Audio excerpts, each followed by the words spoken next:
querendo gravar aqui. Eu tô só esperando. Começou. Pronto. Ok. Boa tarde a todos. Estamos hoje em um seminário da graduação, dos cursos de graduação do Departamento de Física. Hoje, com a presença do professor Jefferson Arenzo, né? Ele tem graduação, mestrado e doutorado pela Universidade Federal do Rio Grande do Sul, onde ele é professor titular, né? Fez pós-doutorado na Universidade de Nápoles e estágio sênior na Université Pierre e Marie Curie, em Paris.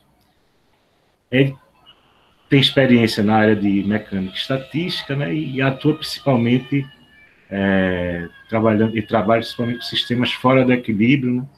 Com dinâmica lenta, né? Crescimento de domínio, vídeos de spins estruturais, sistemas granulares, sistemas biológicos. Deixa eu permitir aqui.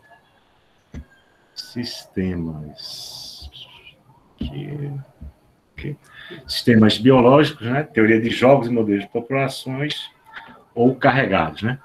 E ele tem um podcast, né? Que é bastante, né? Conhecido aí, né? Fronteira, ele trabalha, ele produz um podcast bastante conhecido, já está na 12ª temporada, né? É isso. Então, o Fronteiras da Ciência, né? É bem interessante o podcast, eu sugiro a todos que dêem uma olhadinha nele, é muito bom. Eu vou mencionar depois. Vamos ouvir aí o professor Jefferson. Obrigado, viu, professor, por ter aceitado o convite.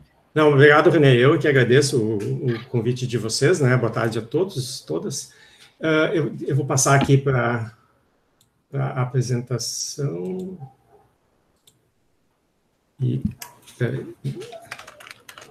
Funciona no teste, né? Mas na hora... Eu estou vendo aqui, viu, professor, a apresentação. Então deixa eu passar aqui para... Melhor agora? Tá. Aumentou? Melhor. Tá.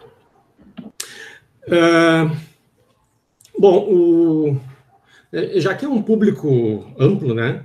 O que eu decidi contar para vocês é uma palestra que eu dei ano passado no Pint of Science, aqui em Porto Alegre, que chega a mencionar de raspão, assim, um pouco das coisas que a gente faz, mas acho que ela dá uma boa visão de alguns pontos importantes para o mundo, né, para o Brasil que a gente vive nos dias de hoje, né?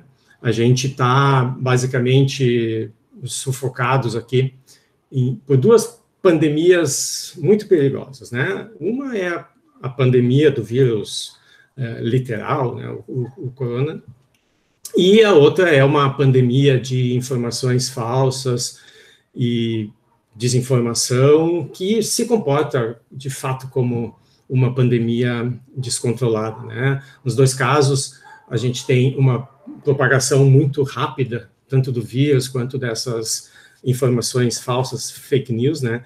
Essas informações, não existem fronteiras geográficas para elas dependem mais da rede de contato das pessoas do que, no caso de uma pandemia real, que é a rede de contato físico, né? Que é importante. E, obviamente, essas duas pandemias, elas estão interconectadas, elas se realimentam, a gente não sabe muito bem como lidar com nenhuma das duas. Para uma, a gente já se desenvolveu algumas vacinas bastante eficientes, né? Esquecendo os problemas de logística, mas para a epidemia de desinformação, a gente ainda não tem a vacina, né? Embora a gente tente entender como é que esses processos ocorrem e desenvolver uma maneira de combater essas desinformações, né? Essa propagação de desinformação. Então, a ideia do que eu vou contar aqui para vocês hoje é como que a gente conecta esse conceito, né, de desinformação, de propagação de fake news, com essa visão apocalíptica que a gente tem vivido, né? E o que eu vou fazer, então, é explorar um pouco a analogia com os zumbis, né? Eu vou mostrar diferentes aspectos onde a gente pode explorar esse conceito e é bem interessante. A gente até acabou, no fim, publicando um artigo de física, numa revista de física, né, com a palavra zumbi no título, né? Então, isso é uma dos itens na minha lista de coisas que eu queria, né, realizar na minha vida, estava lá, né? Publicar um artigo com a palavra zumbi no título, né? Então, esse ponto já cumpri. Então, eu vou começar lembrando vocês aqui o que é o conceito, pelo menos na cultura pop, né? No conceito canônico de zumbi, né? Então, o zumbi, ele é um morto-vivo, alguém que morreu, foi reanimado. Como foi reanimado não importa muito, né? Seja magia, radiação, um vírus desconhecido, né? Mas o zumbi é aquele ser que ele não tem vontade própria, não fala, não pensa, não sabe votar, todas essas coisas que a gente vê em filmes e na realidade, né? E esse conceito de zumbis na cultura pop, ele é um conceito de sucesso, né? A amplitude desse sucesso eu vou mencionar daqui a pouco, mas a gente já pode ter uma ideia pela quantidade de eventos associados à ideia de zumbis e que, em geral, atrai muita gente, né? Vocês podem ver aqui embaixo, não sei se o meu mouse aparece, mas aqui no canto esquerdo embaixo, isso aqui é uma Zombie Walk, né, que essa aqui acho que é Zombie Walk em Paris, uns anos atrás, e o pessoal realmente se fantasia, se junta, quando podia se juntar, né, e se bem que a gente tem visto, né, o equivalente das Zombie Walks nos dias de hoje. Mas a Zombie Walk é um sucesso, né, só não é um sucesso aqui em Porto Alegre, que em geral tem meia dúzia de gatos pingados, que vocês veem um gaúcho zumbi, né, mas tem eventos do tipo corridas com zumbis, aí as pessoas têm que fugir dos zumbis, acampamento de férias, né, meio paramilitares, e aí o pessoal faz um treinamento de sobrevivência, e aí tem os zumbis que são os inimigos. Então, tem uma série de eventos, porque o conceito de zumbi é um sucesso, né, as pessoas se sentem atraídas, mesmo não gostando muito dos filmes, né, é aquela coisa da cultura pop que é atraente. O que eu não vou falar muito hoje são, o que eu denominei aqui, dos falsos zumbis, né, ou as analogias mais simples, né, a analogia das pessoas, as crianças, usando o seu celular, não prestando atenção, etc. Eu não vou falar disso, né. Também não vou falar dos zumbis no cinema. Esse aqui é o Romero, né, que estabeleceu o cânone, né, a imagem que a gente tem atual dos zumbis, né? Então, também não vou falar dos zumbis no cinema, também não vou falar desses zumbis que a gente tem na física, né, esses gatos que vivem dentro de caixas, mortos-vivos ali, também não é disso que eu vou falar. O que eu vou falar hoje são os zumbis de verdade, né? Aquelas analogias com o conceito de zumbi, que a gente pode dizer, bom, esse zumbi aqui, de fato, existe. E o primeiro exemplo de um zumbi que existe, ou que existiu, é o Mike. E o Mike é um galo. Então, a primeira vez que eu li essa notícia, né, disse, não, isso aqui não pode ser verdade, não pode ter existido um galo que tenha sobrevivido sem cabeça. Né, e sobrevivido, ele viveu, acho que mais de um ano sem cabeça. Aí eu fui investigar e, de fato, é verdade. Né? Mas eu fiquei surpreso, né, de ver um galo vivendo sem cabeça quando já faz alguns anos, né? Talvez se eu visse hoje, né, talvez não me surpreendesse tanto, né, alguém vivendo, né, sem cabeça, sem cérebro. Acho que esse conceito a gente já está mais acostumado também. Mas o que aconteceu aqui com a história do Mike é que o dono dele ia comer, foi dar uma machadada, cortou a cabeça e o galo saiu correndo. A cabeça ficou e o galo saiu correndo. O que aconteceu? Por um acaso, o ponto onde foi feito o corte, ele não destruiu a medula do galo. Então, todas as funções básicas ele manteve. Ele andava, ele tentava ciscar, ele respirava, né? E aí o dono ficou, né, com pena e passou a alimentar ele com conta-gotas e resolveu se aproveitar da situação, coitado do galo, né, e passou a exibir ele em circo, ganhar dinheiro, etc. Né? Na cidade onde aconteceu isso, existem museus, é uma atração turística, tem o Festival do Galo Sem Cabeça, né, toda uma série de coisas. Tava, inclusive, eu não sei se ainda está, mas no Guinness aparecia lá como o galo que viveu sem cabeça por mais tempo, né? Porque, obviamente, as pessoas idiotas que são, elas tentaram reproduzir e mataram centenas de galos ali, tentando cortar a cabeça. Mas, assim, é um ponto muito preciso onde isso tem que acontecer e nunca dava certo, né? Os caras matavam os galos a torto e a direito. Então, esse aqui é o primeiro exemplo de zumbi real, né? Um morto-vivo sem muita vontade que anda zanzando por aí. Mas o próximo exemplo é algo que eu acho bem mais interessante e assustador também, que acontece com as formigas. Então, aqui vocês têm algumas imagens de formigas que estão mortas e sobre elas vocês veem essas estruturas aqui também. Isso é um fungo. Então, o que acontece aqui? O fungo tomou conta da formiga e afetou o cérebro, né, e passou a controlar o comportamento dessa formiga. O que ele faz? A formiga procura um galho, né, dependendo da região, ela procura galhos ou procura folhas, que seja próximo ao formigueiro, próximo à trilha por onde passam as outras formigas, e aí ela agarra esse galho ou a folha e morre. Ela morre e o fungo se desenvolve, começa a crescer, e depois que ele se desenvolve aqui, os esporos desse fungo caem em cima das formigas que estão passando e fecha o ciclo. Tá? Então, esse fungo, ele achou uma estratégia evolutiva de se reproduzir, que não envolvia entrar no formigueiro, porque as formigas têm protocolos, né, de verdade, rígidos, para controlar uma infestação. Então, qualquer formiga que apresente um comportamento um pouco diferente, ela é rapidamente removida do formigueiro antes que aquilo que gerou o comportamento estranho se espalhe pelo resto da população. Então, o fungo não consegue entrar no formigueiro assim pela porta da frente. Então, a estratégia que ele encontrou foi essa, de contaminar as formigas, né, no caminho. Esse é um comportamento muito antigo.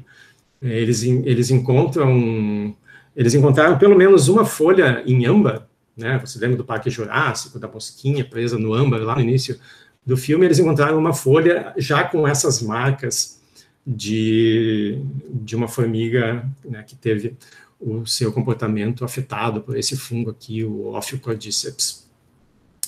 Esse grupo aqui, eles fizeram uma série de trabalhos sobre o comportamento dessas formigas, tentando identificar o mecanismo, e na época, né, tinha 2 brasileiros trabalhando nesse grupo. Então, boa parte desses artigos envolvem esses brasileiros, e depois, quem tiver interesse, pode ouvir um episódio do Fronteiras da Ciência. Eu vou dizer o que é o Fronteiras da Ciência um pouco mais depois, né, o René já adiantou. Então, tem um episódio do nosso podcast falando especificamente sobre o fungo aqui, com uma das meninas que trabalhou nesse projeto. Aqui vocês podem ver o crescimento do fungo, né? Não sei se a imagem está boa o suficiente, mas vocês podem ver aqui a formiga já morreu e o fungo está crescendo, se espalhando aqui. Tá? Aí depois... E ele forma estruturas super interessantes, né? Esse agente que toma conta e altera o comportamento do inseto, ele não precisa ser um fungo, né? E também não precisa atacar só formigas. A gente tem outros exemplos. Bom, aqui ainda são exemplos do fungo em formigas. Aqui tem uma aranha, né? E essa estrutura gigantesca em cima é o fungo. Tá? Aqui tem um outro exemplo. Então, aqui já não é um fungo. Aqui é um verme que infecta esse caracol. Isso aqui são os olhos do caracol, que não eram assim, eles eram pequenininhos. Aí esse verme faz com que o caracol vá para a parte de cima e alta das folhagens, ele aumenta, né, faz crescer os olhos, e tem esse padrão que vocês viram no início ali, que imita um movimento aqui. Então, isso aqui parece uma lagarta. E isso faz com que os predadores da lagarta desçam e comam o caracol, e assim passem para o próximo passo do ciclo reprodutivo desse verme aqui, que é o Leucochloridium paradoxum. Tá? Então, outro exemplo de outro agente zumbificante aqui. E vocês podem ver também que as manchetes seguem o padrão, né, eu tenho que ler isso. Cigarras afetadas por fungo alucinógeno fazem orgia até genitália gangrenar. Eu espero que seja todo mundo maior de idade, né, assistindo o seminário. Mas, então vocês veem aqui também que esse outro fungo, ele afeta o comportamento. Eu não sei o que significa exatamente uma orgia de cigarras, né, mas aparentemente ela tenta se reproduzir até efetivamente cair os seus pedaços aqui. Né? Tentem não imaginar muito os detalhes disso. Tá? Existem vários outros exemplos, inclusive com animais bem mais complexos do que insetos, né? ou caracóis. Então, e sempre com essas manchetes interessantes, né? Então, que um fungo transforma sapos em zumbis sexuais, zumbis sexys. Mas, bom, aqui a gente poderia pensar, né, tá, bom, são só esses animais um pouquinho mais simples, né, mas o que a gente pode falar daqueles animais que têm uma capacidade cognitiva um pouco mais elevada, né, como alguns seres humanos, né, não podemos generalizar também. Será que existe algum fungo, algum verme, alguma coisa que consiga manipular? Agora estou falando literalmente, tá? Não estou fazendo uma analogia, uma metáfora aqui, né? Então, será que existe algum verme que possa manipular e afetar o comportamento dos seres humanos? Bom, não sei, né? Mas, por exemplo, certamente a raiva não é um verme, né? Mas ela afeta o comportamento. E existem algumas evidências, né, de que o protozoário da toxoplasmose, deixa eu passar aqui existem evidências de que ele afeta o comportamento do rato, e o rato, ele é parte do ciclo reprodutivo desse protozoário.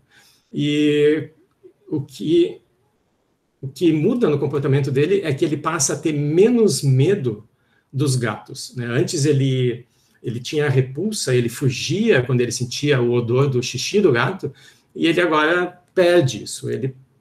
Alguns trabalhos dizem até que ele chega a ser atraído pelos gatos, e assim o gato tem facilidade em capturar, comer e fechar o ciclo desse protozoário, né? Então, a gente sabe que a toxoplasmose, ela é um fator de risco, né? Principalmente para mulheres grávidas, e que uma das fontes que a gente pode adquirir o protozoário é com carne mal passada, né? Ou através de gatos, né?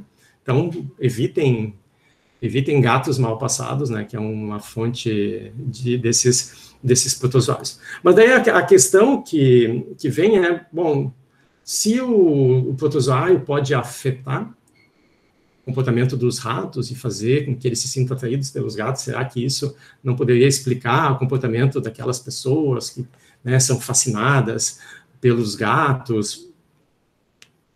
Não se sabe, né? Algumas pessoas já especularam se isso podia acontecer ou não, não se sabe, né? É uma pergunta em aberto. Mas, né, só para terminar essa parte dos exemplos de zumbis, eu deixo vocês aqui com esse rótulo de um vinho neozelandês, né, que aparentemente faz um certo sucesso e que tem cheiro de xixi de gato, né? Então, sei lá, né?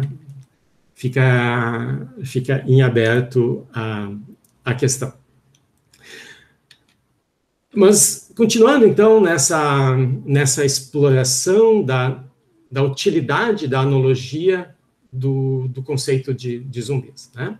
Então, a gente já viu que, para estudar o comportamento de alguns animais, a analogia ela é interessante, pelo menos é interessante, né? Não que ela traga alguma informação nova, mas ela certamente, ela atrai o interesse, né, para aquela área. Uma outra coisa que explorou o interesse que as pessoas têm pelo conceito de zumbi foi uma campanha que o CDC, né, o Centro de Controle de Doenças dos Estados Unidos, eles sabiam que eles lançavam material para como que as pessoas deviam se comportar caso né, disparasse uma epidemia, o pessoal não dava bola, né, porque quem é que vai se preocupar com uma epidemia, já que essas são coisas que não acontecem. E o que eles fizeram, então, foi preparar um material de como se preparar caso ocorra o apocalipse zumbi, né? Porque a ideia é que boa parte dos procedimentos que a gente tem que fazer para uma epidemia normal são os que têm que ser feitos, né, no caso dessa epidemia. E foi um sucesso, assim, em questão de minutos, eles já tinham, a ideia já tinha se espalhado, milhares, depois de alguns dias já eram bilhões de downloads do material, eles prepararam material para colégio, etc. Foi um sucesso, né? Depois teve algumas críticas ali, né? Mas foi uma boa ideia, né? Mas aparentemente as pessoas, apesar do sucesso, elas não aprenderam muito a como se comportar, né? Tanto que o que fizeram foram comprar papel higiênico no início do apocalipse, né? Papel higiênico a gente tem que comprar quando de fato acontecer o apocalipse zumbi, porque daí o papel higiênico vai ser útil. Mas uma pandemia normal, né, a gente só desabastece o resto da população. Então, aqui a gente vê um outro ponto relevante aqui da analogia, que é divulgar um material de interesse público para a população. Mas eu quero chegar nesse outro uso da analogia, que é o que me interessa mais, tá? Então, vamos voltar para o apocalipse zumbi e para a questão da desinformação. Então, se vocês olham lá, como é que há 100 anos atrás se imaginava que seria o mundo hoje, né? Então, todo mundo achava que o carro voador, o jetpack, né, a mochila a jato, seriam coisas usuais na nossa vida, né? Até existem, né? A gente tem protótipos das duas coisas, mas nenhuma delas é usada em larga escala como o pessoal previa, né? O que não se preveu foi o que de fato aconteceu, que a revolução não foi tanto nessas tecnologias de uso individual, mas a revolução foi na informação. Hoje a gente produz, né, troca, armazena e analisa dados numa velocidade e numa quantidade absurda, né? Se vocês pegarem, por exemplo, a quantidade de dados que o LHC produz por ano, é medido em petabytes, né? Então, são milhares de teras que eles produzem por ano, né? Eu acho que é da ordem de 100 mil HDs de 1 tera, eles enchiam a cada ano com esses dados. Então, é um problema não só para armazenar, mas depois para processar toda essa informação. Então, foi isso que mudou muito o mundo como a gente conhece, né? Toda a problemática e os benefícios, né, da gente conseguir manipular a informação nessa quantidade. A outra coisa que se previa lá no início do século passado, de como seria o final da humanidade, também não funcionou, né? Se falava, bom, nós vamos acabar com uma guerra nuclear em escala global, e isso vai trazer o inverno nuclear, né? Bom, também são ameaças que não foram ainda descartadas. Hoje a gente ainda tem outras ameaças, como as mudanças climáticas, né? Nada disso é descartado, mas existe um outro risco de final de civilização, pelo menos como a gente conhece, que ocorre pelo mesmo mecanismo que revolucionou o mundo, que é via informação, né? Então, como é que a gente vai escapar do apocalipse zumbi que vai ser, ou que pode ser provocado por uma propagação descontrolada de tanta informação falsa, né, que acabe mudando o mundo como a gente conhece hoje, né? E esses problemas não são trazidos só por essa desinformação, por essas notícias falsas, né? Mas a gente tem todos os problemas que são muito parecidos com as pseudociências, que sempre teve, né? Não é uma novidade, mas a gente sempre caminhou junto com uma série de pseudociências que elas saem de moda, mas elas não desaparecem, né? Cada vez que alguém inventa uma pseudociência, ela fica, né? Fica ali, vai ter o seu nicho, a pessoa vai acreditar na pulseira magnética e não desaparece, né? Depois a gente tem os movimentos anticientíficos, que são aqueles movimentos que explicitamente combatem aquelas coisas que já são consenso na ciência, né? A gente sabe que as vacinas funcionam, mas existem os grupos anti-vacina. A gente sabe que a teoria da evolução é um fato, mas existem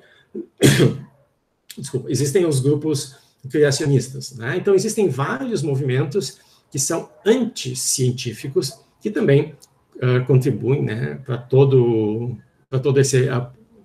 essa visão apocalíptica.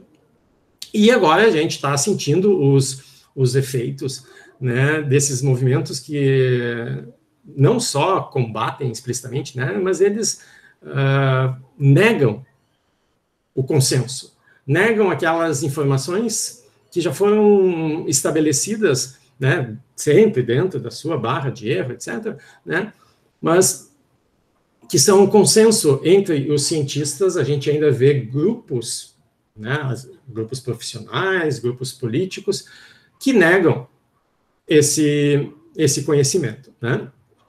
E toda essa batalha que acontece hoje para dizer quais são os dados que estão corretos, quais são os dados que foram obtidos, testados, comprovados, quais são as teorias que descrevem esses dados, né?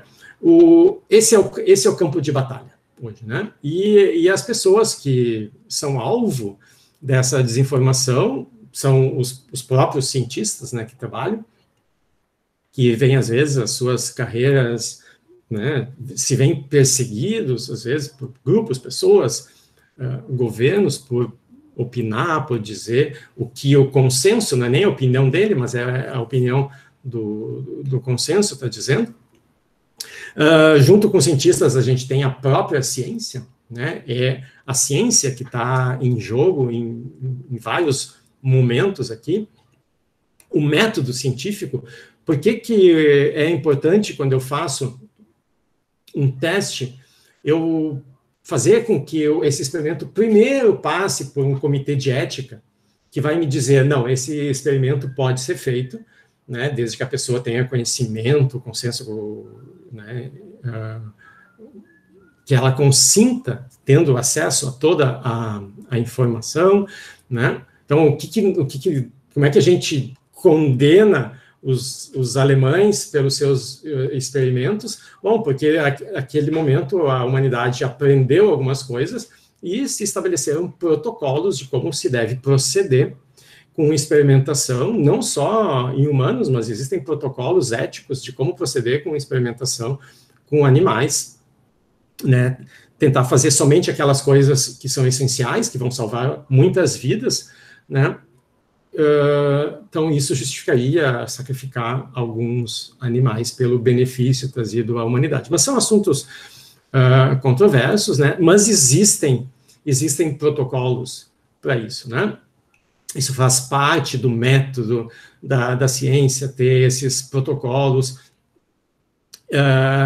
E no momento de fazer as medidas, fazer os experimentos, como é que eu diferencio eu ter um efeito real, né, de todo o resto do ruído que pode existir?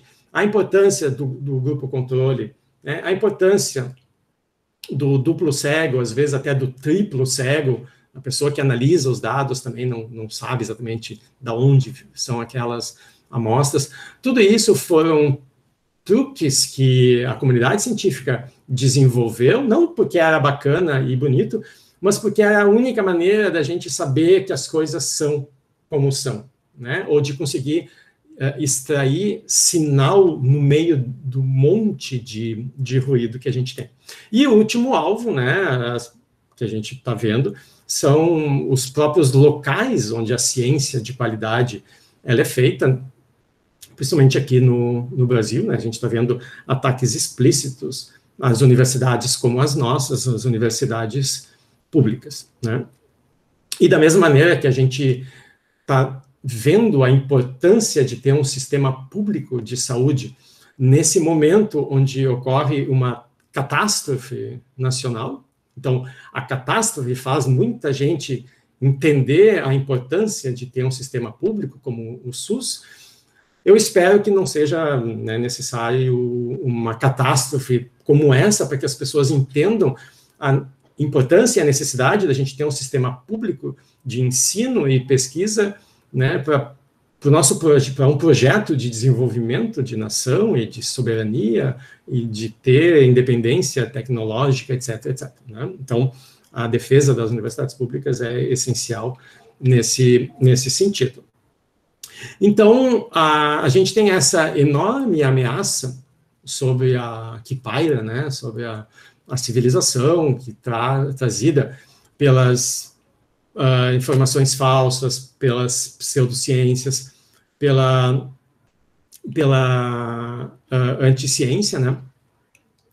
E isso são tudo sintomas, né? Sintomas dessa crise, desse apocalipse que a gente está vendo, né? Então, um ponto, né, que eu mencionei, que eu queria enfatizar de novo aqui, é essa questão do consenso. As pessoas não entendem o que significa consenso, né? Quando se fala consenso, não quer dizer que alguns cientistas eles têm a mesma opinião sobre um determinado assunto. Isso é consequência do consenso. O consenso ocorre quando existe uma convergência de evidências. Quando as evidências para um determinado ponto, todas elas são consistentes. Então, são as evidências que estão de acordo entre si. Uma vez que a gente vê a concordância das evidências, a gente acaba, né, se alinhando com o que elas indicam, e aí a grande maioria dos cientistas acaba concordando. Então, um exemplo trivial, né, mas por incrível que pareça, no século XXI não é óbvio para todo mundo, é de que não existe, né, a gente sabe, absolutamente sabe que a Terra não é plana, né? Existem listas e listas e listas de evidências, né, de que a Terra não é plana, de que a Terra não é oca, de que a Terra não tem o formato de uma banana ou de um cubo, né, uma pirâmide aqui, né? Asgard, por outro lado, é plana, né? Então, a gente poderia ter uma teoria conspiratória de que Asgard seria esférica, né? Mas, aparentemente, aqui é consenso. E não é uma questão de opinião, né? Não é eu gostar ou não. É o que o consenso aponta, é para onde as evidências apontam. E, normalmente, quando existe esse consenso, existe um iceberg de evidências. A gente, às vezes, conhece ou enxerga algumas delas, as mais conhecidas, mas, normalmente, o conjunto, né, o castelo que foi construído, que colecionou essas evidências, e tudo que foi desenvolvido em cima disso, em geral, é aquela parte escondida do iceberg, né, que é enorme. Não tem como ir lá e tirar uma casquinha daquele iceberg e dizer, eu mostrei que a teoria da evolução tá errada. Não, a gente tem que destruir todo esse castelo e mostrar que existe uma outra explicação melhor, né? Como aconteceu com Newton e Einstein, né, como pode acontecer. Mas a gente tem que propor uma nova explicação.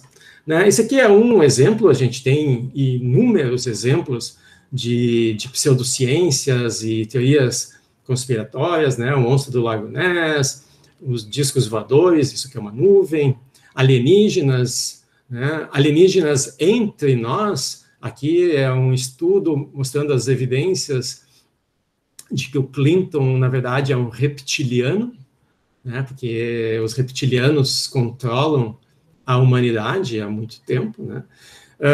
Homeopatia, na verdade aqui é a fosfetanolamina, que também é um remédio sem nenhuma comprovação científica contra o câncer, mas que, né, foi um problema muito sério há alguns anos, o pé grande ou o Yeti, as fotos são sempre assim, né, uma foto de longe, desfocada, apesar, né, de toda essa quantidade enorme de câmeras que todo mundo tem. Isso aqui é a pulseira quântica, né, tem uma holografia e elas são vendidas, são caras, agora já saiu de moda, né, mas vocês viam há alguns anos, né, os atletas de ponta usando isso aqui porque dava mais equilíbrio, mais impulso, uma série de coisas, né, um monte de coisas que também não tinham base nenhuma no que a gente sabia, o que sabe sobre ciência, e inclusive os testes que faziam, né? Alguém ainda perdeu tempo fazendo testes, e obviamente não se vê nada. Né? Os famosos desenhos nas plantações, porque os alienígenas atravessam a galáxia e, ao invés de entrar em contato de uma maneira que faça sentido, eles resolvem deixar mensagens, né, nas plantações de trigo. Né? Podiam tranquilamente deixar uma mensagem na Lua para não deixar dúvidas, né, de que são eles mesmos, né? Mas eles deixam essas mensagens que vários grupos mostraram como é que se faz. Tem toda uma fenomenologia que a gente espera de uma nova tecnologia que foi introduzida. Então, um grupo lá na Inglaterra descobriu como fazer, e aí os primeiros círculos eram bem simples, né? E à medida que eles iam aprendendo a não deixar vestígios, não deixar traços, os desenhos iam ficando mais complexos e iam geograficamente se espalhando para outras cidades, outros países, a partir daquela região. Então, a gente, né, quem estuda a demografia desses aparecimentos vê claramente que é um fenômeno social ali que foi se espalhando. E aqui a minha preferida, a teoria conspiratória, de que a Finlândia não existe. A Finlândia, na verdade, essa região toda aqui é mar. Isso aqui são os russos e os japoneses que mexeram nos GPS, apesar dos GPS, né, serem uma tecnologia militar americana, para fazer com que as pessoas achem que estão nessa região, mas na verdade elas estão aqui num pedacinho da Suécia. Aí ninguém vem para cá, acaba sempre nesse pedacinho da Suécia, e os japoneses e os russos podem pescar tranquilamente aqui nesse pedaço de mar. Por mais absurda que seja, obviamente alguém inventou isso por brincadeira, e depois não tem como voltar atrás, tem aquelas pessoas que acabam acreditando nessas coisas, né? Então, essas teorias pseudocientíficas, teorias conspiratórias, né, a gente poderia pensar, bom, que mal faz, né? Que mal pode causar a pessoa acreditar no monstro do Lago Ness, ou usar uma pulseirinha colorida dessas, né? É uma falsa sensação de que isso não é prejudicial.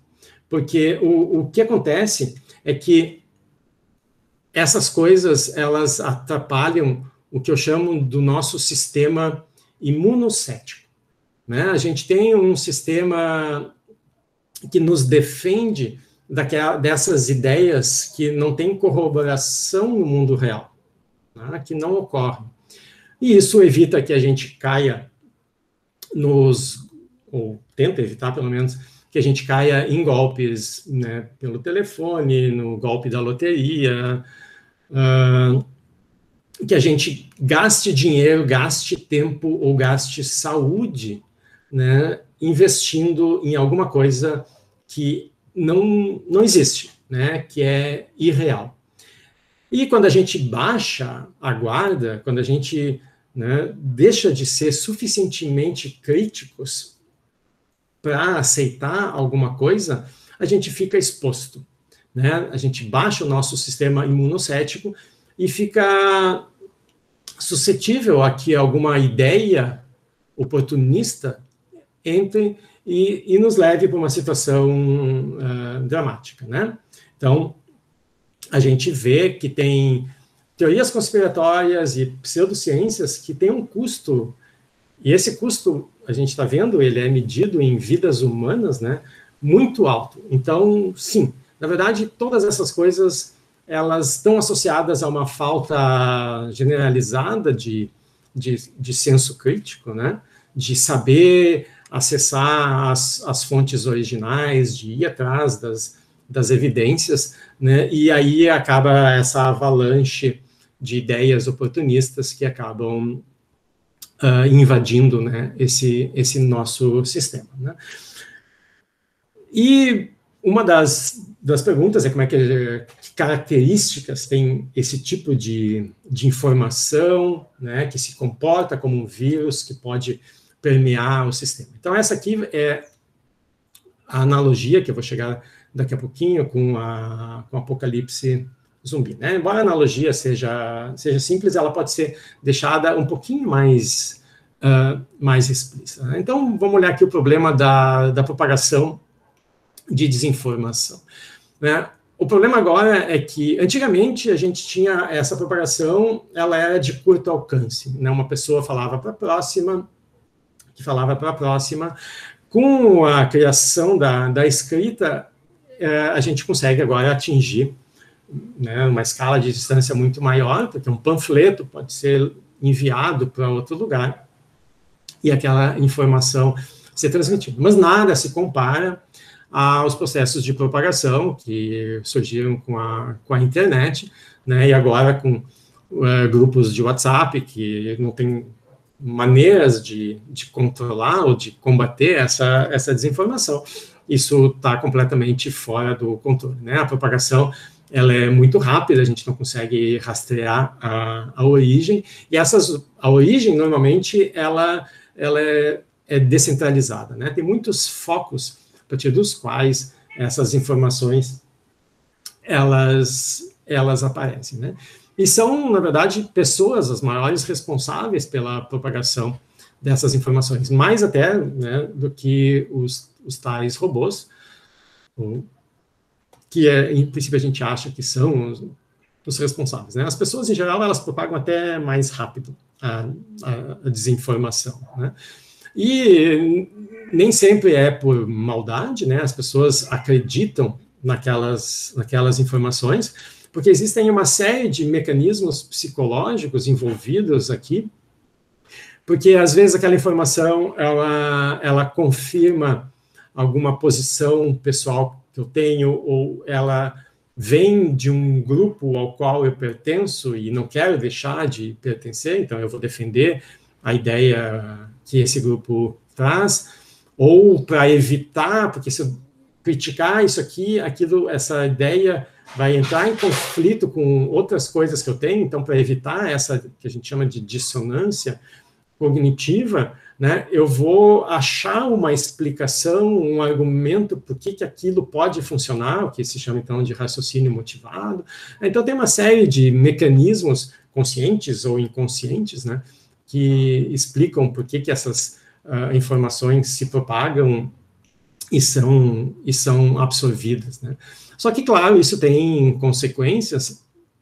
Uma informação falsa que seja espalhada sobre uma pessoa pode destruir uma carreira, pode levar até, e tem vários exemplos de pessoas que foram linchadas por uma informação falsa. Teve um caso no litoral de São Paulo, alguns anos atrás, que uma mulher foi linchada porque teria maltratado uma criança, e, na verdade, nem isso aconteceu, né? Foi tudo inventado, desde o crime até a acusação. Então, isso tem consequências muito sérias, né? Além das consequências que a gente está vendo com a pandemia, né? Que a quantidade de pessoas que estão morrendo é muito maior do que em outros locais, né? Mas é muito difícil da gente ir contra esse movimento, né? Como é que a gente combate, debate, argumenta com uma pessoa que não tem nenhum vínculo ou poucos vínculos com o mundo real, né? Se a pessoa pode inventar dados, ou se a pessoa acredita em dados inventados, é muito difícil tu mostrar para ela, dizer, não, mas aqui tem outros dados que dizem o contrário. Ela vai dizer, bom, mas esses são os teus dados, porque os meus dizem outra coisa, né? Então, aí tem a sua informação, os seus dados, e não existe uma comparação com um método, né? As pessoas não sabem que dá para fazer isso, né? Então, como é que a gente pode combater isso, né? E só para, antes de falar no que a gente faz nesse sentido, só para terminar aqui, esse ponto da analogia dos zumbis e desinformação, eu vou mencionar rapidamente um par de trabalhos que a gente fez aqui, o Marco Antônio e o Wellington, eles fizeram um pós-doc aqui em Porto Alegre recentemente, né? E a gente estudou, esse é o meu famoso, ou não tão famoso, né, mas o meu artigo do qual eu me orgulho, por ter a palavra zumbi no título. Esse aqui é o título do artigo, né? Então, a gente estudou, eu não vou entrar em detalhes, quem tiver interesse nesse tipo de modelo e nesse artigo em particular, bota meu nome no Google, vai achar minha página, tem os artigos ali. Mas a gente estudou um modelo que é muito parecido com os modelos que as pessoas estão estudando hoje para a propagação do coronavírus, que vinham sendo estudados para a propagação de doenças há muitas décadas, né? Um tempo atrás se deram conta que a propagação de opinião ou de rumores é muito parecida com a propagação de doenças, então esses modelos foram adaptados. E aqui a gente estudou um modelo que, uma versão um pouco mais simples dele, também tinha sido usada para estudar uma pandemia, né, mas não de informação, mas o apocalipse zumbi mesmo, né? Então, por que esse modelo ele é interessante para estudar o apocalipse zumbi? Obviamente, eu não podia destruir a carreira do Marco Antônio, né? Então a gente não quis fazer um artigo que fosse sobre zumbis. Então, a gente fez um trabalho sobre propagação de informação, onde um dos ingredientes importantes, fundamentais aqui do modelo, é a presença de ceticismo, tá? E a analogia é exatamente essa.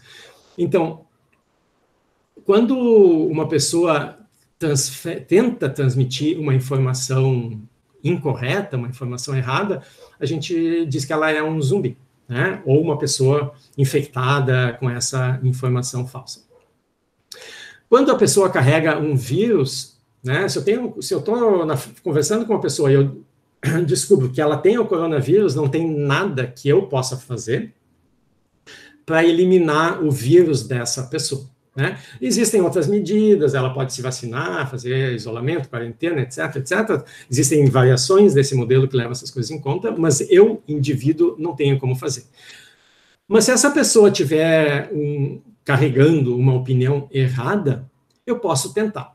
Eu posso tentar convencê-la de que aquela opinião está errada. Então, esse modelo leva em conta, está aqui em vermelho, um mecanismo que pode tirar essa convicção da pessoa, né, e ela deixa de transmitir, de propagar aquela informação falsa.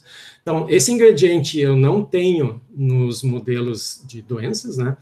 Então, esse termo aqui leva em conta os encontros de um cético e de uma pessoa com a informação errada, e esse mecanismo, ele é o mesmo mecanismo que um zumbi, né, um zumbi de verdade, entre aspas, o famoso, né, o zumbi canônico pode ser removido.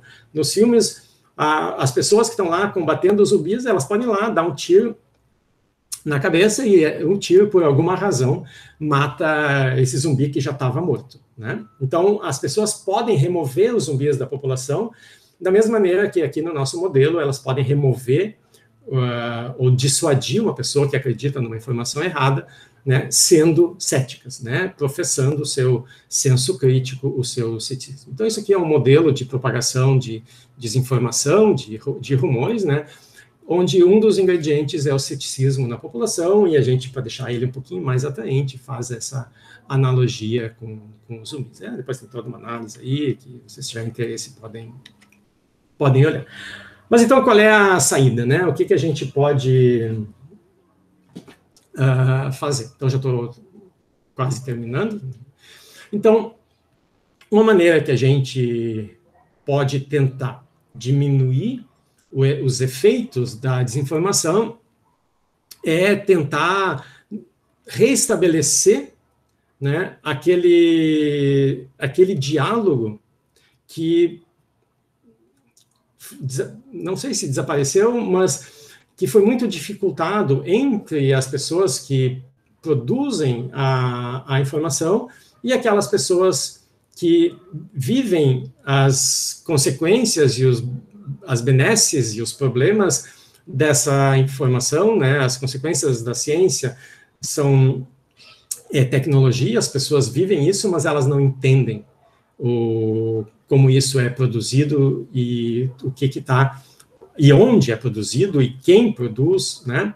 Então, os cientistas até bem pouco tempo viviam satisfeitos ali na sua torre, na famosa Torre de Marfim, né? Mas não dá mais para ser assim. A gente precisa restabelecer o contato entre a universidade, os cientistas e a sociedade e tentar explicar como isso é feito, né? E uma das vantagens é que a gente também vai, ao mesmo tempo, preparar a próxima geração de cientistas, né? Porque do jeito que as coisas estão, esse processo está correndo riscos, né? Então, uma maneira de fazer isso é através da divulgação científica, tá? Então, esse é o ponto que eu quero mostrar. Existem N maneiras de fazer divulgação científica, mas o importante aqui é que não basta a gente ir lá e mostrar, olhem que bacana, a gente descobriu ondas gravitacionais, existem buracos negros. É legal, né? Isso a gente tem que contar para as pessoas os grandes feitos da ciência. Mas é fundamental a gente contar a história de como isso foi feito, né? Da história humana por trás, mostrar o processo de como que a gente descobre que aquelas coisas são como são e não outra coisa, né? Como é que a gente distingue o que é do que não é, né? Como é que a gente consegue, num mar de ruído, obter um sinal? Então, o método, né, embora não exista um método científico, né, existem vários truques que os cientistas usam, é isso que a gente tem que contar para as pessoas. O quanto é detalhado e investigativo e aberto o processo, né? Então, a ciência basicamente é uma aplicação sistemática do senso crítico. Só isso, não tem nada de mágico, não tem nada de especial. Então é fundamental que a gente ensine para as pessoas a importância do senso crítico, né? Os problemas que a gente discutiu até aqui são oriundos da falta desse senso crítico. E aí, então, todos nós, né, principalmente aqui, que está todo mundo, de uma maneira ou outra, envolvido, ou pelo menos interessado, conectado com ciência, todo mundo pode colaborar, né? A gente pode trabalhar com o que eu chamo de macrodivulgação, que são esses projetos maiores, escrever um artigo de divulgação, dar uma palestra, fazer um vídeo, um podcast, como a gente faz, participar desses eventos, o Pint of Science, o Skeptics in the Pub, tem uma série de eventos que, né, tentam descontrair a ciência e, né, em ambientes mais agradáveis, como aquelas coisas que a gente costumava conhecer como o bar, que já não existe mais, mas a gente pode fazer microdivulgação também, a gente não precisa se envolver em grandes projetos, a gente pode, nas reuniões da família, no WhatsApp da família, a gente pode ir lá e contar um pouco alguma coisa, explicar quando alguém né, tá com um conceito errado, fazer a divulgação, né, a divulgação um a um, assim, né, de uma pessoa para uma pessoa, que eu chamo de microdivulgação. Isso é super efetivo, tá? Talvez seja até mais efetivo do que a macrodivulgação, porque cria um vínculo empático ali entre as pessoas, né? E passar essas duas coisas, né? Os grandes feitos e como esses feitos foram atingidos. E a nossa pequena contribuição nessa batalha, eu vou comentar rapidamente dois projetos. Um deles é esse projeto já bastante antigo, né? O René comentou lá no início que a gente está na 12ª temporada, a gente está quase fechando 450 episódios, Fronteiras da Ciência. Ele é feito aqui por esse pessoal, né? São todos físicos, mas o Jorge, ele é professor do departamento de biofísica, os outros aqui, todo mundo professor do departamento de física. Esse aqui é o campus do Vale, da URGS, que atualmente está abandonado.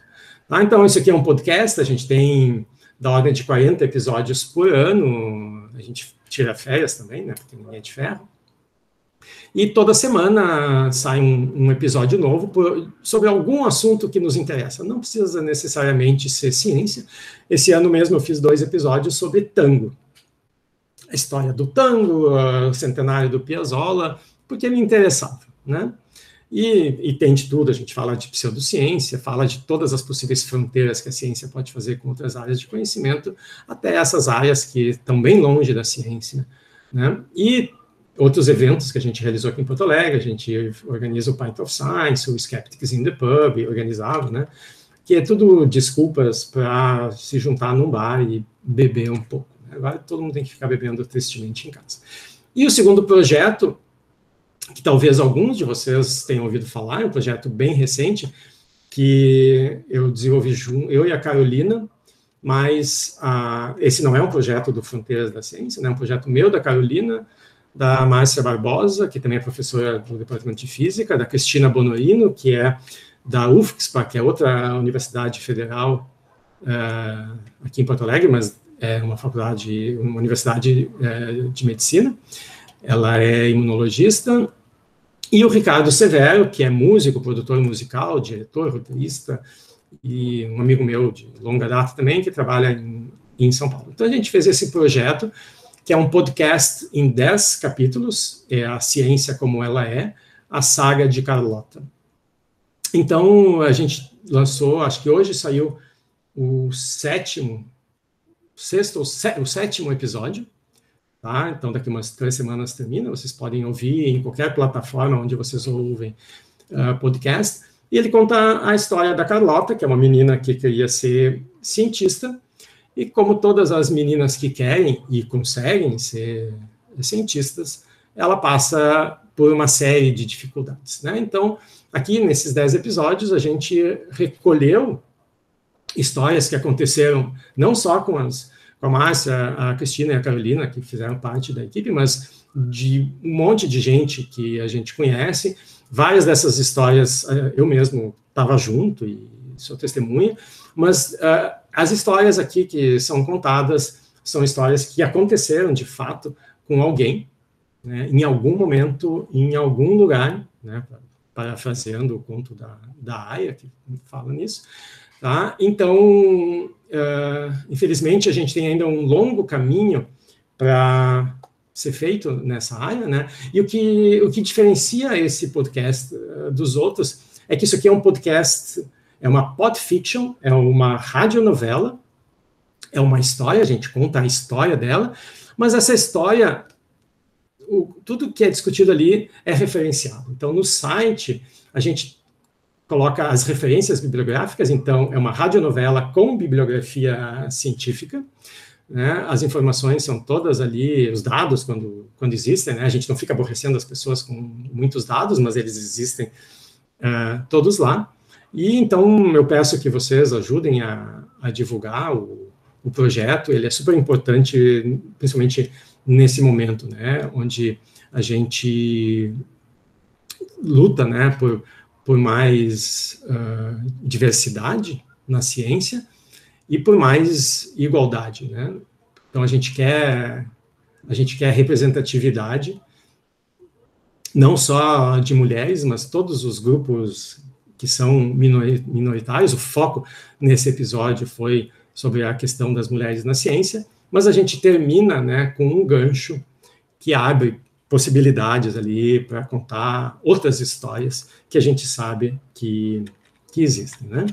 Então, só para terminar, se a gente está vivendo ou não um apocalipse zumbi, não sei, né? É difícil dizer, parece que sim, mas a gente certamente vê evidências, né? A gente vê que os museus estão queimando, que as florestas estão queimando, que a educação e a pesquisa no país estão sendo dizimados, né?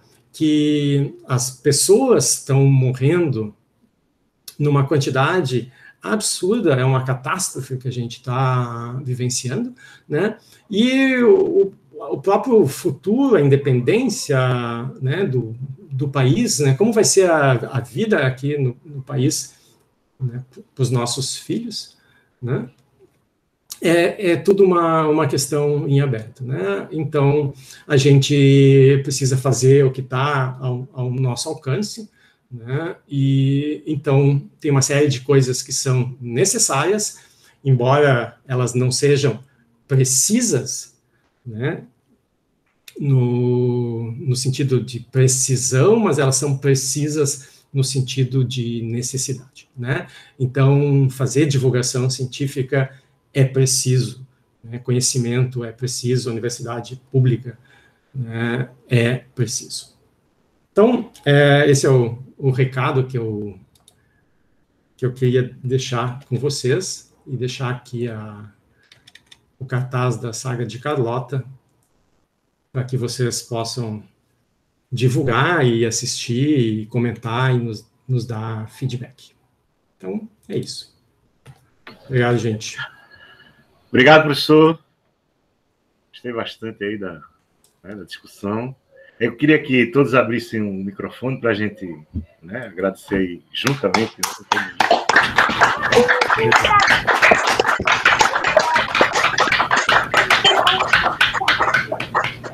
Bem, então eu queria abrir para perguntas, né? Alguém tem alguma pergunta, algum comentário?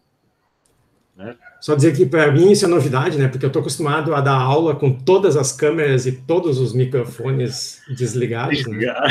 Então, todo mundo se manifestando é bom, né? Eu que agradeço a vocês. Mas, alguém eu estou com a mão levantada aqui. Ah, sim, desculpa, isso aqui. Tem que começar a mãozinha aí toda vez que tem. Tem que olhar para a mãozinha, veja dos outros também, como foi o caso. Eu queria começar parabenizando o professor Jefferson pela excelente palestra. É um tema espinhoso, né, difícil de se abordar. tanto do ponto de vista de diagnosticar, né, como um fenômeno de larga escala, na escala mundial, na verdade, e tentar, após o diagnóstico, encontrar uma saída, né? Essa talvez seja a parte desafiadora, mais difícil, mas as duas coisas são igualmente importantes, na minha concepção. Eu queria aproveitar a oportunidade e colocar uma pergunta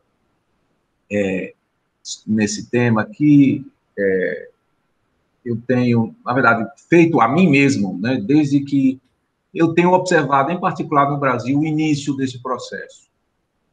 A pergunta diz respeito ao seguinte: o ceticismo pode ser visto como um caminho para se curar ou, né, reverter o que aconteceu? Pode ser. Mas, num certo sentido, o ceticismo interpretado pelo o outro lado, digamos, a pessoa que se voltou contra a ciência, ela, num certo sentido, foi seduzida a pense por você mesmo, várias questões às quais a gente dava autoridade, ou eles davam, né, a autoridade do cientista dar a resposta, eles foram seduzidos a dizer, não, essas são questões de opinião, o cientista pensa assim, mas você pode pensar diferente. Bem, aí, esse fenômeno que aconteceu, não é fácil dizer quando aconteceu, porque as redes sociais estão aí há muito tempo, mas o uso das redes sociais como formadora desse tipo de opinião, que a gente chama desinformação, mas em muitas situações ela é articulada, porque as pessoas acabam pensando do mesmo jeito, cria-se um bloco monolítico quando há um objetivo, né, um objetivo diferente do que simplesmente formar uma opinião num determinado assunto. Então, as pessoas começam a pensar do mesmo jeito sobre vários assuntos. E aí cria-se um grupo, né? Um grupo que aí se organizam em redes sociais, como grupos de WhatsApp, Facebook, o que quer que seja. A minha questão é o seguinte, por que isso acontece? Né? Então, existe no ser humano um mecanismo que é chamado de backfire effect. O que é o backfire effect? Depois que você adquire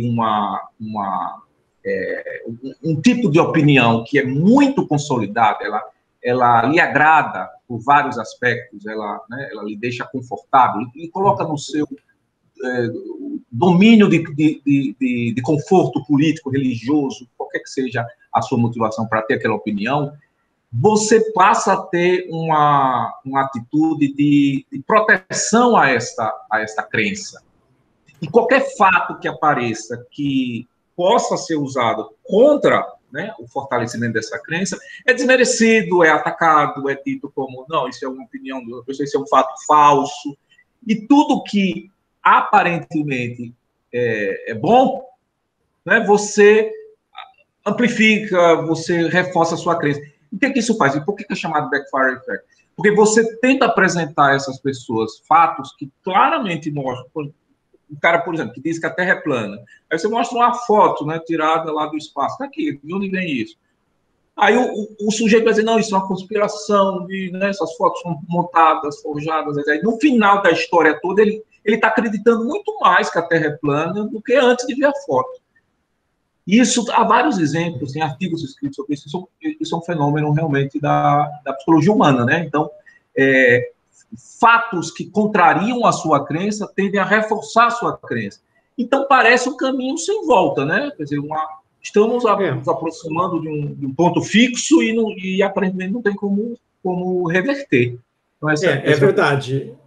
É verdade. Eu acho que chega um momento onde existe uma identificação da pessoa com as coisas que ela acredita, né? Então, eu digo isso, mas isso não é uma opinião ou uma informação que eu estou disposto a abandonar, porque acreditar nisso faz parte da minha identidade. Qualquer pessoa que duvidar disso está colocando em risco a minha própria identidade. Então, eu vou reagir, né, e vou levantar todas as minhas defesas e com um raciocínio motivado, eu vou justificar por que eu acredito nisso, né? E isso dá o efeito esse que o Antônio mencionou, né? Do backfire. E isso é muito difícil de ser removido, né? Então, bom, essa é uma das razões porque eu enfatizei a questão daquela conversa de pessoa para pessoa, porque certamente não vai ser lendo um artigo, ouvindo uma palestra, que a pessoa vai se convencer. Talvez, e só talvez, se existir um protocolo de aproximação, né, o pessoal desenvolve assim, como discutir, né, como encarar esse tipo de assunto com uma pessoa que tem uma opinião que é diametralmente oposta, né? Então, bom, vamos tentar primeiro criar conexões aqui de coisas que a gente tem em comum. E isso talvez, né, e talvez só em alguns casos, pode ser que essas conexões iniciais sejam suficientes para que as pessoas criem alguma relação de confiança e a pessoa te escute, porque senão ela nem te escuta, né?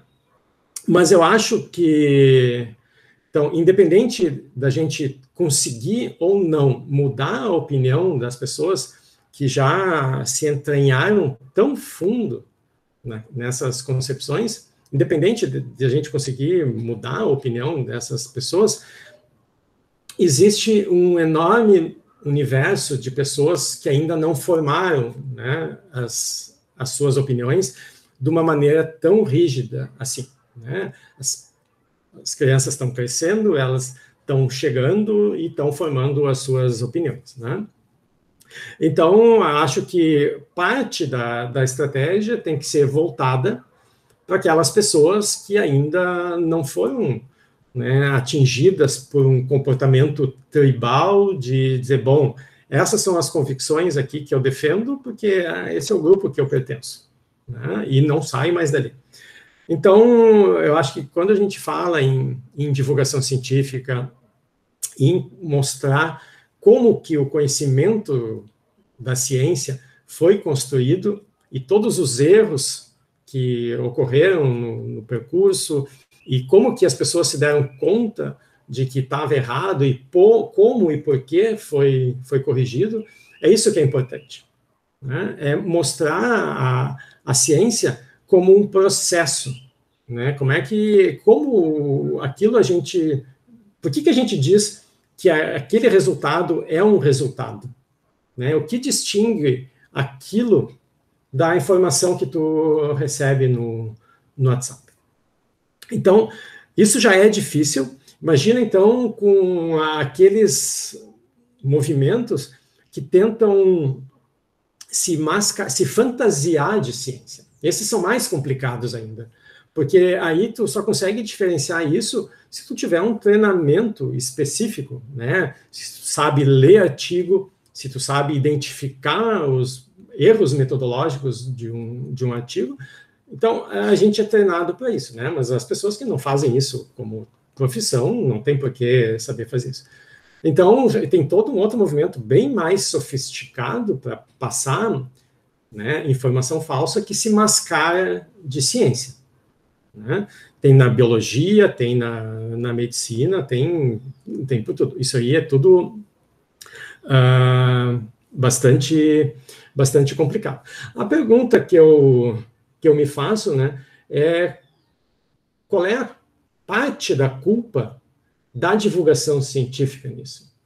Porque a divulgação científica, ela também passa, às vezes, uma visão meio romanceada de como é o processo científico, né? Aquela pessoa lá fazendo seus experimentos, descobrindo tudo, né? Bom, ela foi lá, pesquisou, descobriu, por que eu também não posso ir ali no Google pesquisar e fazer minhas descobertas, né? Se é isso que eu vi, né? Então, as pessoas também não têm muita noção do que é o trabalho científico de tu pegar aquela pecinha que tu descobriu e aquilo ali tu tem que encaixar num universo gigantesco. Não basta achar uma informação, né? Aquilo ali tem que fazer sentido no meio de um monte de outras coisas. Então, a gente corre esse risco, ao fazer também divulgação científica, de passar para as pessoas uma imagem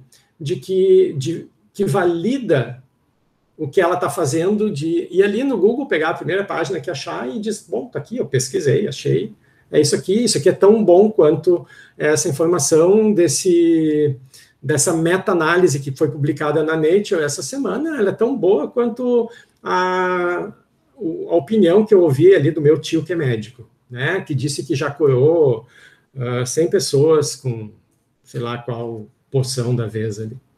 Então, assim, como é que tu, né, descobre ou diferencia, né, toda essa questão né, as pessoas até conseguem ter uma ideia sobre a etapa da descoberta, mas elas não têm uma boa ideia da etapa da justificação, né, desses resultados.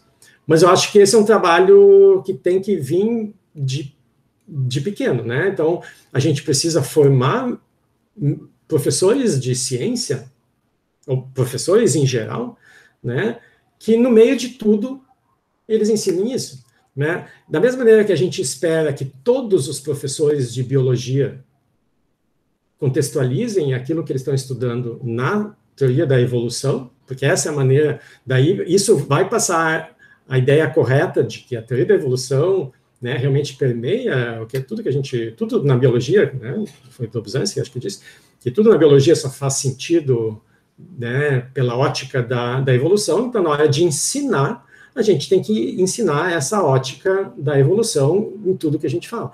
Da mesma maneira, os professores de ciência não podem simplesmente ensinar F igual a MA, bota o M, bota o A, acha o F, né? Tem que comentar, tem que explicar, tem que justificar, tem que interessar as pessoas em como aquilo se tornou padrão e até mencionar de que aquilo ali está errado também, né? De que aquela teoria que eles estão vendo, ela foi melhorada depois que essas coisas vão sendo construídas e por que as pessoas se deram conta de que podia melhorar e como melhorar, e que isso é um processo, né, que exige muito sangue e suor. Então, as crianças, o ceticismo, o senso crítico, ele tem que ser embutido, né, em tudo. E aí talvez a gente tenha uma esperança de, a longo prazo, formar uma geração que seja mais crítica, né, que não aceite as coisas simplesmente baseada em argumento de autoridade, ou porque sempre disseram que foi assim, ou coisa desse tipo, né, que tenha interesse de ir lá e dizer, tá, mas de onde veio isso? Né? Qual é a fonte disso? Deixa eu ver o que a pessoa que supostamente teria dito isso, o que ela disse mesmo, né? Em que contexto ela disse. E não vale só para a ciência, mas vale também, sei lá, para essas pessoas que a gente vê, às vezes, sendo crucificadas por uma frase, né? Bom, vamos ver o que a pessoa disse, vamos ver o que a pessoa disse no resto da vida dela, né? Vamos botar contexto nessas coisas. Às vezes tem que crucificar mesmo, né? Mas vamos pelo menos olhar o que a pessoa disse, né? Vamos atrás das fontes. Então, eu acho que sim, tem alguma esperança, né? E talvez para algumas pessoas não tenha esperança, né? Daí a gente tem que minimizar o efeito que essas pessoas têm no resto da população e focar no que vai vir depois. Não sei se é uma questão difícil, né? Obrigado. Alguém mais quer fazer algum comentário, alguma pergunta? Alguém mais? Estou olhando aqui. Bem, René, tem uma coisa rapidinha. Assim, a gente costuma ter um foco, quando a gente vai ensinar, pelo menos, né, é um foco expositivo. A gente monta uma história, a história tem alguns argumentos, mas é impraticável, né, você seguir todo o processo científico de uma determinada idioma. Então, assim, a gente pede, em algum instante, que o aluno tenha algum senso de autoridade, ou desliga um pouco o ceticismo, em algum momento ali. E é sempre muito difícil isso, né? Porque, veja, a gente mesmo faz isso, né? Assim, fora das nossas áreas respectivas de pesquisa, a gente costuma aceitar muita coisa que vem de outras áreas com base em argumentos de autoridade. Olha, fulaninho falou isso, aí você, pô, conheço fulaninho é realmente um cara muito bom, então se ele está falando, deve estar correto. Mas tu tem um critério, né? Então, é aí onde eu queria chegar, porque eu estou falando de coisas assim, profissionais, né? E aí a gente construiu isso ao longo de vários anos. Aí muitas vezes é muito difícil pedir para alguém que, bem, não vive uma vida científica ou está ali de fora do processo, muitas vezes ele está emitindo opiniões, bem, acertado ou não acertadamente, sobre fatos no qual ele não tem uma intimidade muito grande, de qualquer forma. É muito difícil chegar para uma pessoa, e falar, olha, você deve acreditar em X e não em Y, porque não existe muito critério de como você cura a informação. Então, eu entendo que o ceticismo é bom, né, uma coisa boa. Agora, a gente tem que lembrar, o Diógenes era o filósofo cético por excelência, ele vivia dentro do barril, né? Sim. Então, assim, para a gente construir uma sociedade, existe um pouco... alguém tem que meio que seguir a outra pessoa mais ou menos na fé, né? É verdade. E assim, eu acho que a gente poderia... talvez seria bom se você pudesse, sei lá, fazer uma rápida exposição aí sobre esse processo de curadoria de informação. Então, uma vez que a pessoa recebe uma informação, acontece com a gente também, né? Antes que a gente se sinta aqui em cima de uma montanha, acima do resto. Claro, não. De receber uma informação que não é exatamente na sua área. E aí, como é que você reage, né? Como é que você usa isso?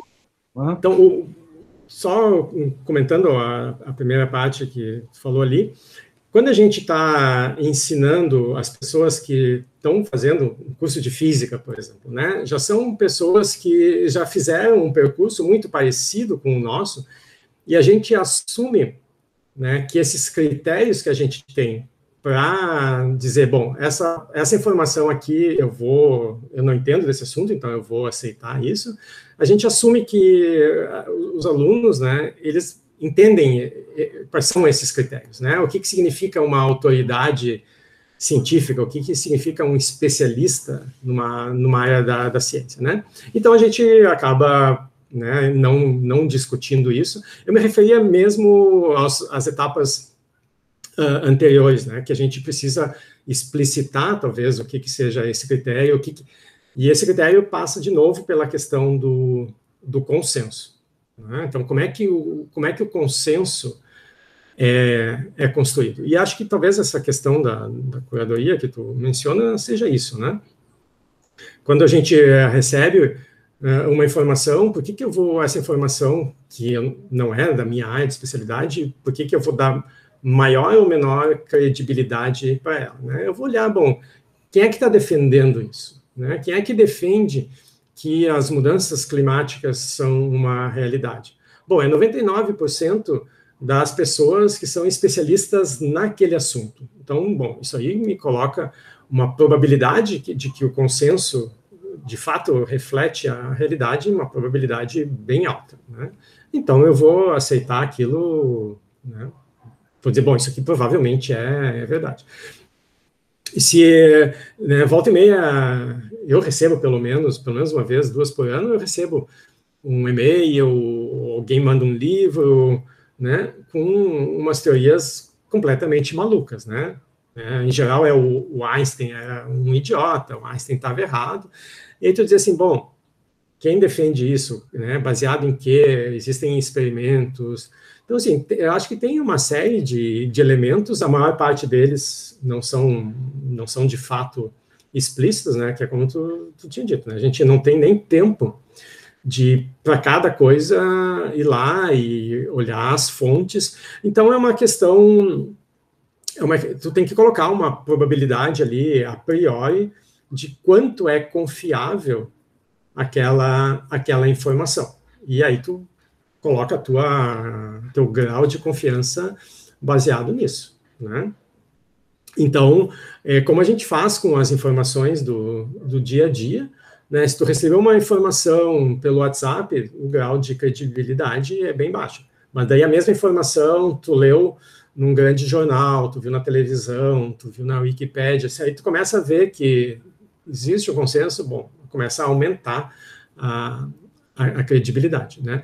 Mas sim, em algum momento a gente tem que assumir que algumas informações são verdadeiras, mas o que a gente faz é isso, tem que dar pesos para essas informações e decidir quais são aquelas que tu morreria abraçado, né, que tu defende, né, quais são as ideias e opiniões que a gente defende, mesmo não sendo especialistas, né? Então, para tu defender, tu tem que ter um bom grau de convicção. Aí, bom, aí é um processo individual ali, né? Cada um vai decidir quais são os critérios. Mas, obviamente, quanto mais evidências independentes, né, quanto mais alinhado com algum consenso aquela opinião tiver, pelo menos para mim, aquilo aí tem maior credibilidade. Mas, de novo, eu acho que esse processo é algo que a gente constrói, né, com a experiência e com a idade de estabelecer esses critérios. Depois passa a ser um processo automático, né, e que a gente muitas vezes quebra a cara também, porque dá credibilidade para alguma coisa, baseado nos nossos próprios vieses, né, que obviamente todo mundo tem vieses e pontos cegos, e a gente volta e meia quebra a cara porque acreditou numa coisa que, se for olhar bem, não tinha muita credibilidade, mas só porque se alinhava com o que a gente achava que deveria ser, né?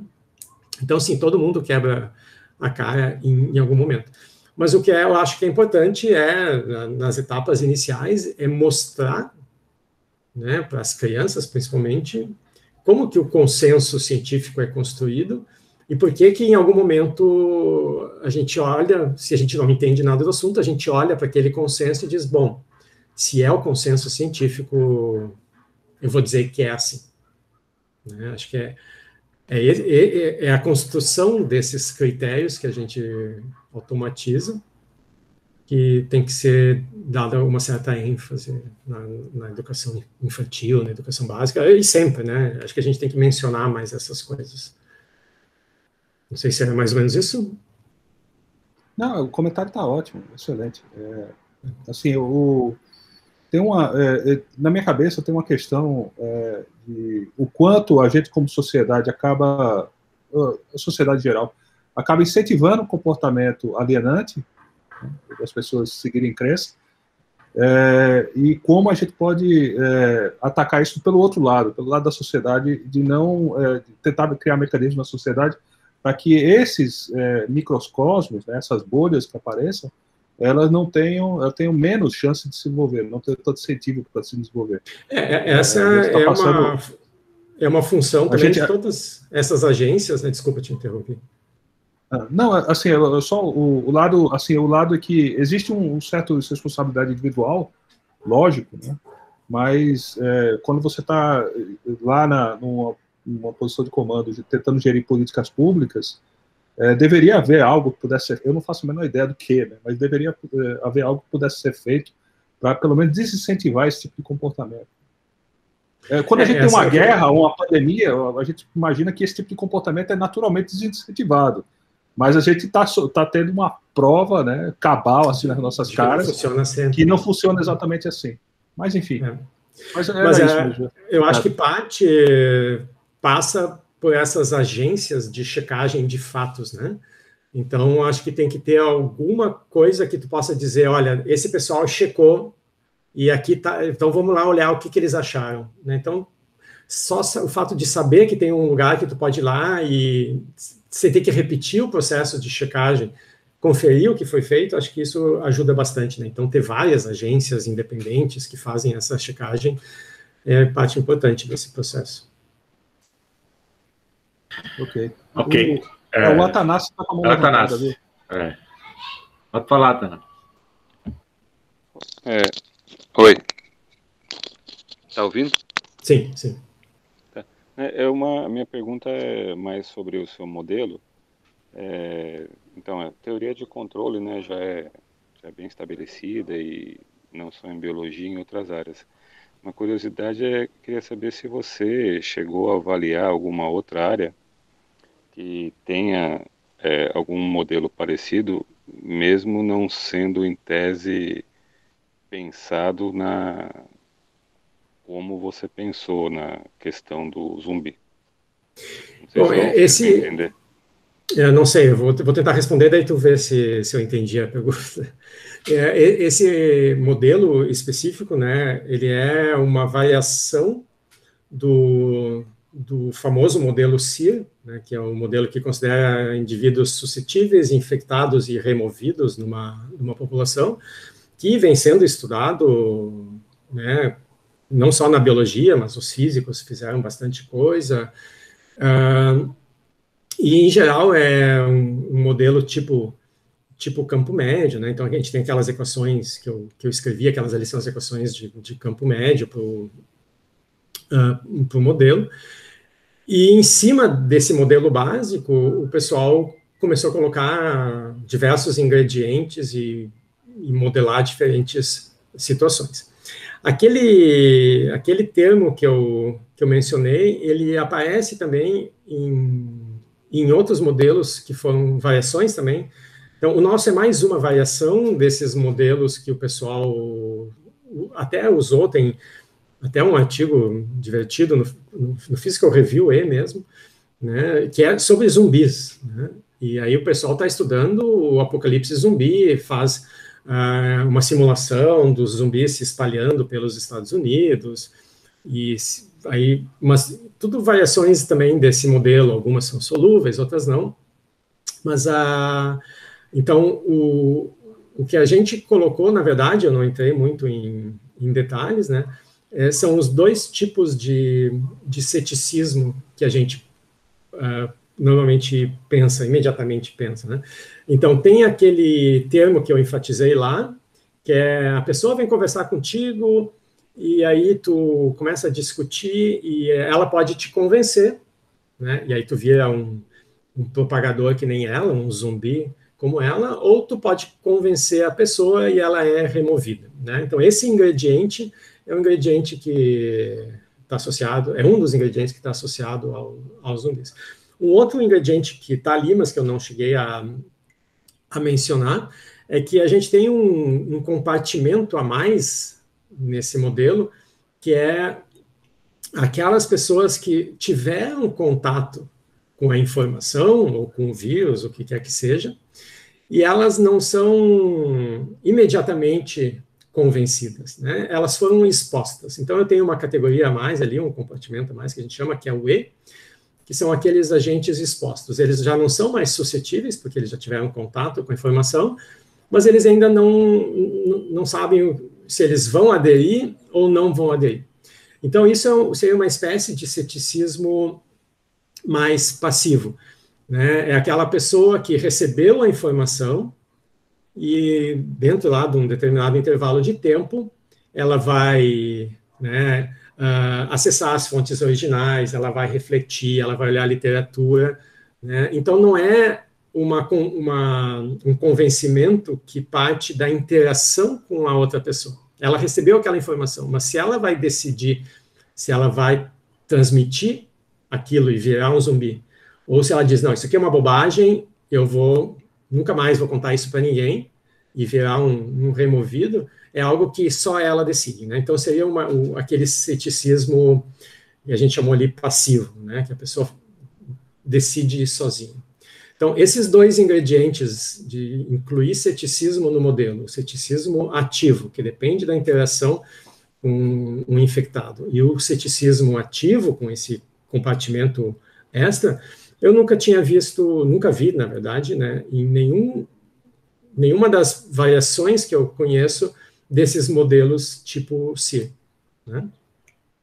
E as aplicações que eu conheço basicamente são essas, né, que é propagação de doenças e propagação de informação, que é que se usa esse tipo de modelo, né? Mas se tem outros contextos onde isso pode ter aparecido, eu não sei. Mas dessa forma, como a gente introduziu os dois ingredientes de ceticismo ali, para mim é novidade, assim, né? Esse é o ponto importante, né? Não sei se eu entendi a tua pergunta. Não, é isso mesmo. Tá bom, obrigado. Ok, pessoal. Então, como não tem mais ninguém, né? Acho que já tá bom, o professor já falou bastante aí, professor Jefferson. Obrigado, professor. Vamos mais uma vez abrir o microfone para agradecer ao professor Jefferson. Eu agradeço.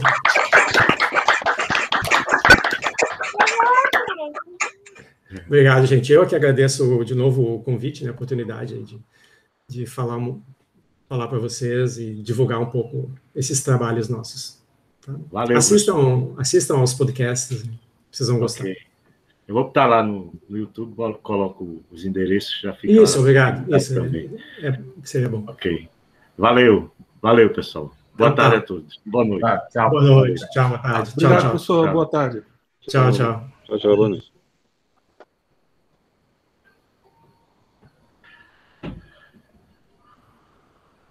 Ok. Até mais. Tchau, Renê. Valeu. Tchau. Prazer. Tchau.